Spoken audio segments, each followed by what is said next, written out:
Niya na ang Balitang Express region-wide karong orasa. Pagbaha sa munisipalidad sa Asuncion tungod sa padayong ulan nga dala sa shear line.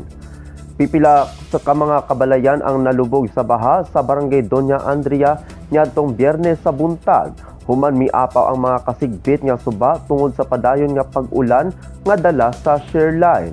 Sumala sa mga report, paspas nga misaka ang level sa tubig sa maong lugar tungod sa walay hunong nga ulan. Hinungdan nga misulod ang baha sa mga kabalayan ug makahatag og kahadlok sa mga residente. Ang ubang mga pamilya mi-evacuate dayon ngadto sa mas taas nga lugar aron masiguro ang ilang kaluwasan. Nagsugod na og monitoring ug assessment ang lokal nga pagamhanan aron matino ang gidakon sa kadaot ug mahatagan og hustong tabang ang mga apektadong pamilya.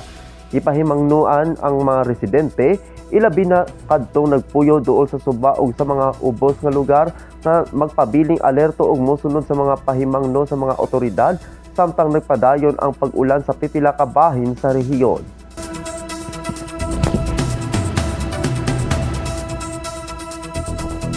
Samtang first regular Tarawih prayer para sa Ramadan gipahigayon. Ang first regular Tarawih prayer para sa Ramadan 2026 gipahigayon niadtong gabii sa PCG Gymnasium sa Sultan Kudarat, Maguindanao del Norte. Ipangunahan og gidumala kini sa Provincial Government of Maguindanao del Norte isip kabahin sa ilang pagsuporta sa mga relihiyosong kalihukan sa probinsya. Tumong sa maong panagtigom nga mas mapalig-on pa ang relasyon sa matag magtutuo nga ala SWT, hinaagi sa hiniusang pag-ampo, pagpamalandong o pagpalaglom sa niining balaan sa Ramadan. Mitambong ang mga opisyal, kawani sa gobyerno ug mga residente sa probinsya aron makiambit niining mahidungganong espiritual nga kalihukan. At ang iyang uban pa mga balita unya sa alas 9:30 sa gabi sa Weekend News.